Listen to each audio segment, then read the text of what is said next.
Deep in Austria, Mauthausen was a camp built not just for confinement, but for the destruction of bodies, of minds, and of hope. It stood as a symbol of Nazi sadism, hidden behind stone walls and silence. But in 1945, that silence was finally broken. What the Allies found inside shocked even the most battle-hardened soldiers.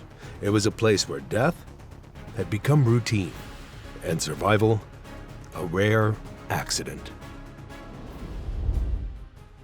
It started in August 1938, just 5 months after Austria was absorbed into Nazi Germany through the Anschluss, when the SS ordered the construction of a new concentration camp outside the small market town of Mauthausen in Upper Austria.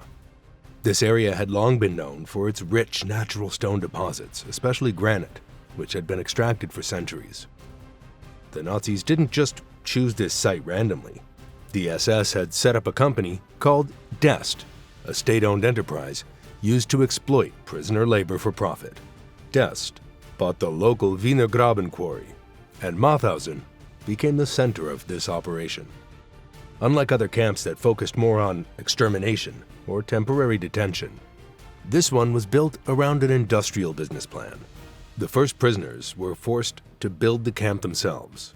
That meant digging out the earth, hauling building materials, and setting up barbed wire fences, wooden watchtowers, and stone walls, all while under constant SS supervision and punishment.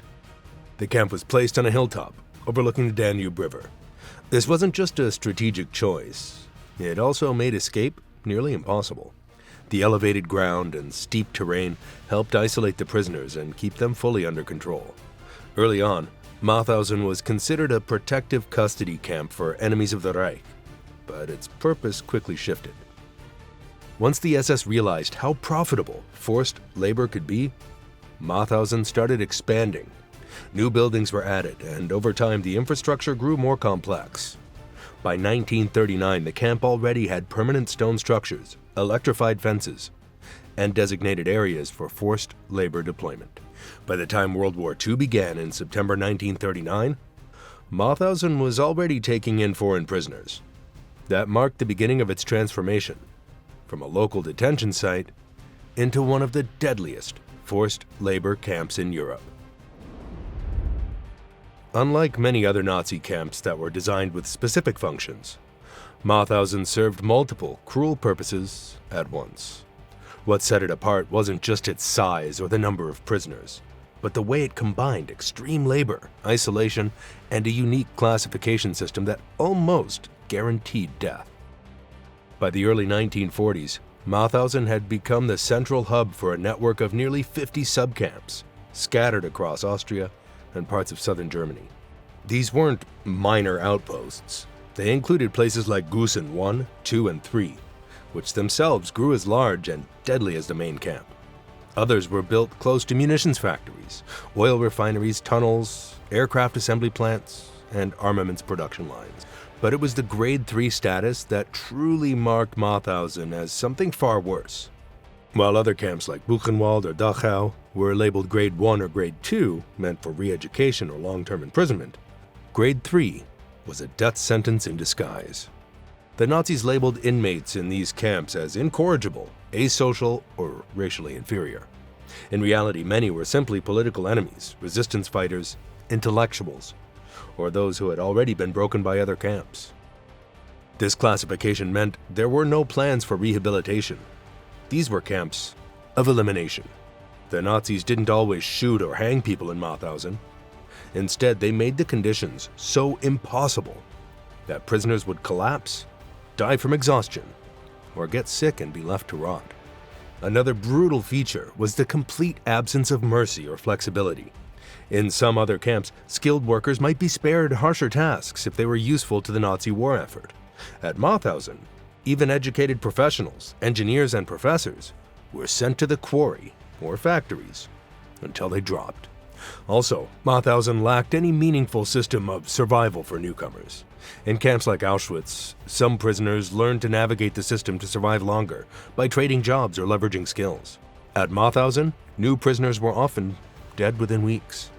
Many died in the first few days due to beatings, starvation, or accidents during work. The Mauthausen quarry, Wienergraben, became one of the cruelest parts of the camp. Working in it was one of the most inhumane and deadly assignments in the entire Nazi camp system.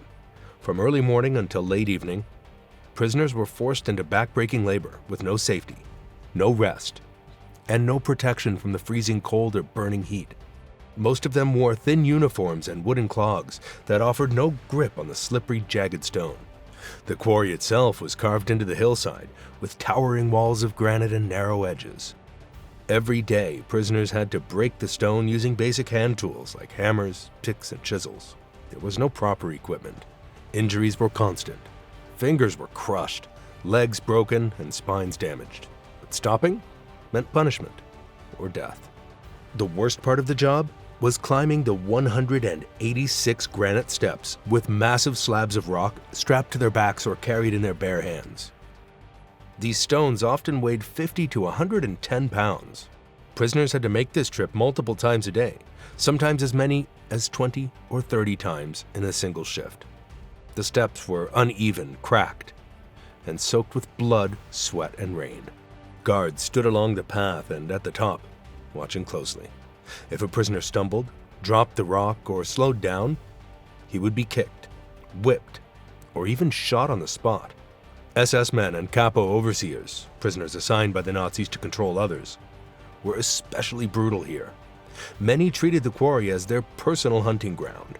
At the top of the quarry was a cliff with a sheer drop. Prisoners called it the parachute wall, because guards sometimes made men line up at the edge and jump, or worse, push each other off under threat of death. This wasn't random cruelty. The Nazis wanted to break spirits. They wanted to crush hope and turn prisoners against each other. The prisoner population at Mauthausen changed a lot over time, reflecting the expansion of the Nazi regime across Europe. While it began mainly with Austrians and Germans who opposed Hitler's rule, the camp soon turned into an international hell for people from almost every country the Nazis occupied. After Germany invaded Poland in 1939, thousands of Polish civilians were arrested and deported. The Nazis had a plan to erase Poland's culture by targeting its most educated citizens. Soon after came Czechs and Slovaks, many of them resistance members or intellectuals arrested after the occupation of Czechoslovakia. As the war spread, people from Belgium, Norway, Greece, and Denmark began to appear in the camp, each group with its own tragic story. Spanish Republicans also ended up in Mauthausen. These were men who had fled to France after losing the Spanish Civil War in 1939. When France was occupied by the Nazis, they were captured and deported. Around 7,000 Spanish prisoners were sent to the camp, and more than half of them died there. One of the most brutal chapters involved Yugoslav prisoners, including Serbs, Croats, and Slovenes. Many were partisans or accused of helping resistance groups. They were treated with intense cruelty, often singled out for torture or public executions. Their arrival increased sharply after Germany invaded Yugoslavia in 1941. Italian prisoners came after 1943, when Mussolini's regime collapsed and Germany took over northern Italy. Some were political enemies of fascism. Others were Jews, deserters, or simply civilians caught in the Nazi sweeps. The Dutch and French prisoners arrived mainly during the later stages of the war, often as resistance members or Jews rounded up after deportation orders. Most were transported by train, under horrible conditions, and sent straight to labor duties without any medical checks or supplies. A large group were Jewish prisoners, who started arriving in large numbers by 1944. Many were deported from Hungary, the Netherlands, and other parts of Eastern Europe. While Mauthausen didn't have massive gas chambers like Auschwitz, Jews still faced deliberate murder through starvation, medical neglect, freezing conditions, and brutal work. And then there were the Soviet prisoners of war, possibly the most systematically murdered group in the early 1940s. Between 1941-42, after Germany launched Operation Barbarossa, the Nazis captured millions of Red Army soldiers. Over 30,000 Soviet POWs were sent to Mauthausen. Most were never even registered. They were taken off the trains and executed within days, often by firing squad or in makeshift gas vans. Mauthausen also held thousands of Roma and Sinti people, who were targeted as part of the Nazis' racial policies. They faced horrific abuse, starvation, and constant violence from guards. Over time, Mauthausen became a dumping ground for people from more than 30 nations. Each group was marked, sorted, and treated according to Nazi racial and political policies. But regardless of where they came from, conditions for all of them were equally brutal.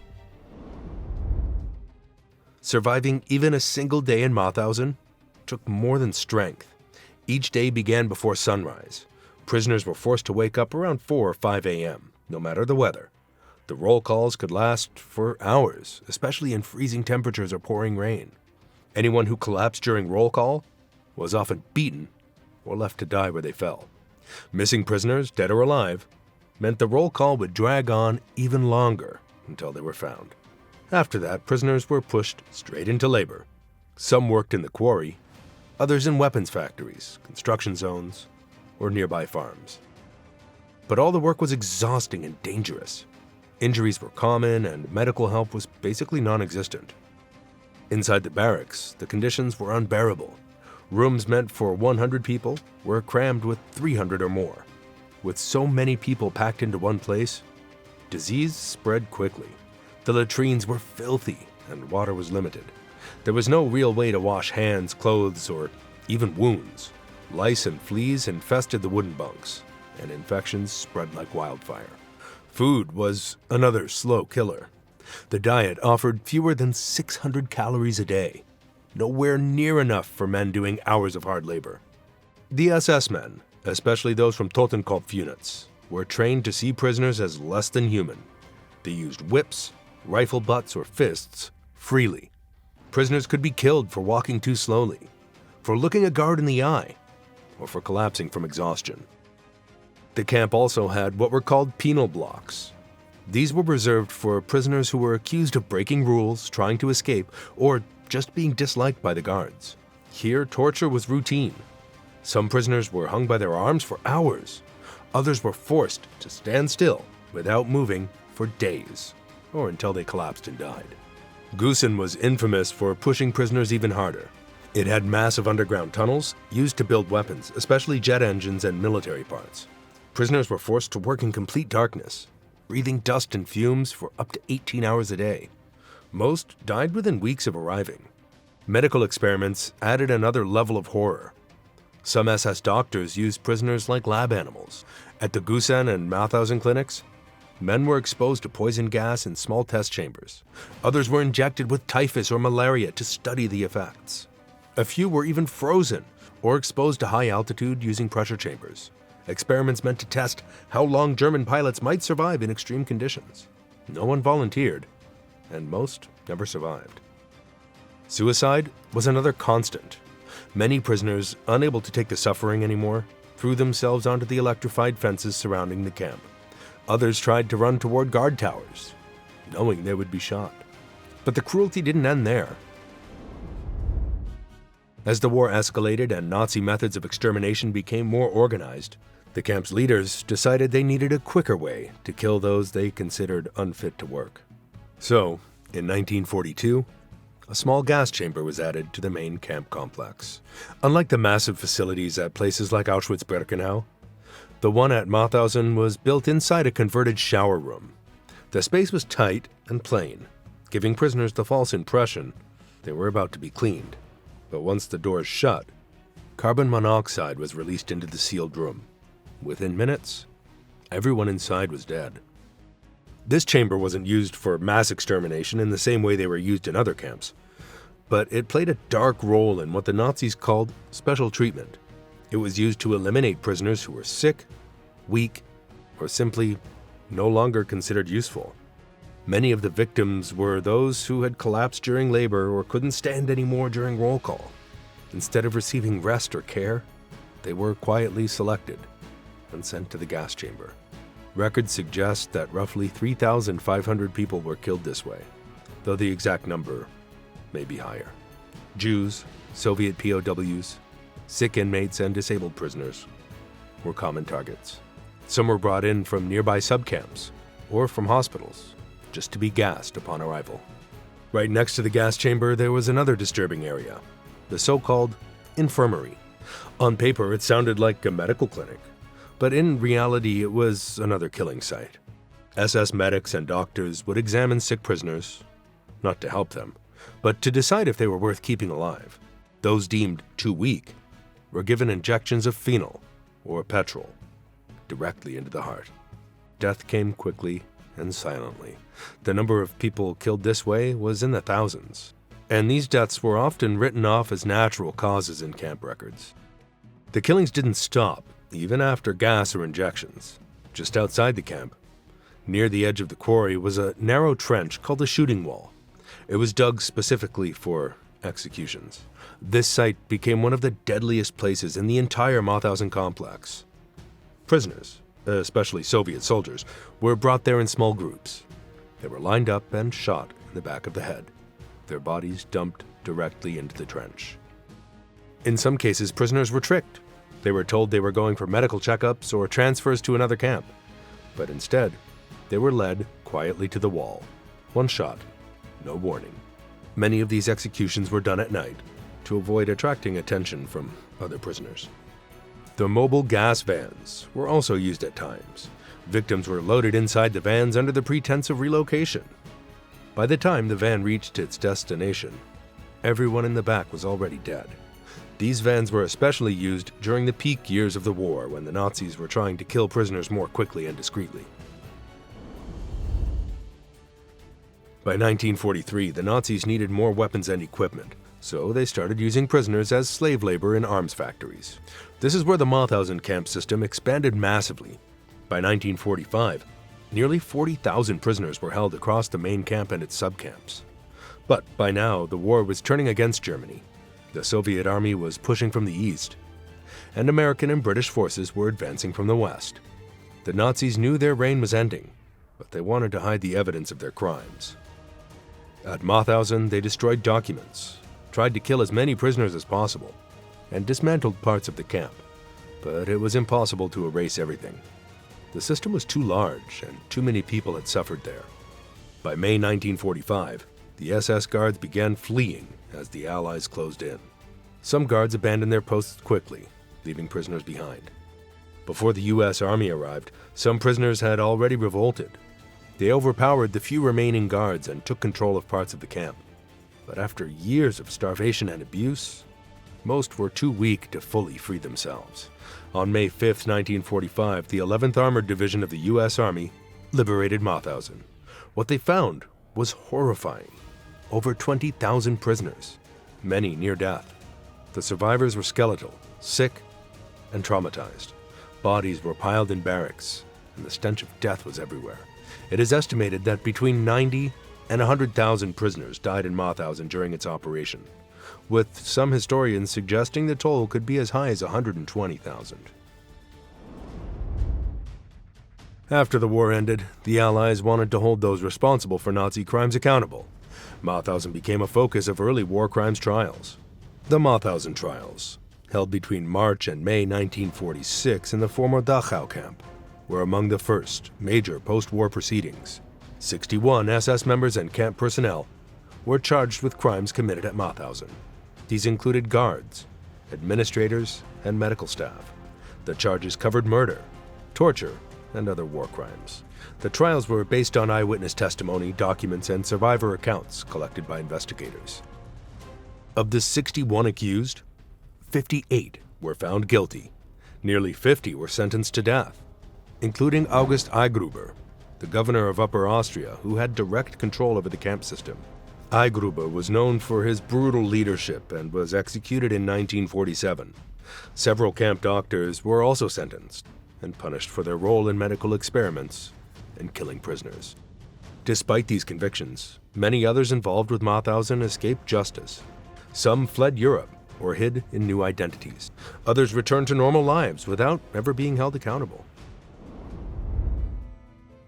Some of the people who died in Mauthausen are still remembered today. Józef Cyrankiewicz, for example, was a Polish resistance fighter arrested for his opposition to the Nazis. He endured the brutal camp and lived to tell the story. After the war, he became Prime Minister of Poland and worked to rebuild his country. But Sierenkiewicz's survival was rare. Most of his fellow Polish prisoners, especially intellectuals and leaders, did not survive. Simon Wiesenthal is another well-known name linked to Mauthausen. Before becoming the famous Nazi hunter who tracked down war criminals after the war, Wiesenthal was imprisoned at Mauthausen. His experience there shaped his lifelong mission to bring justice to victims and punish perpetrators. Hermann Langbein was an Austrian communist who ended up in Mauthausen due to his political activities. Unlike many others, Langbein survived and later became a key figure in documenting the horrors of the camp.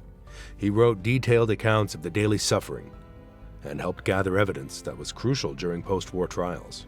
His work helped the world understand the full scope of Nazi crimes at Mauthausen. Besides these well-known figures, there were thousands of ordinary people whose names are lost, but whose stories are equally important. Today, the main Mauthausen camp is a memorial site and museum. It doesn't get talked about as much as other camps like Auschwitz or Dachau, but in terms of suffering, cruelty, and death, it was one of the worst.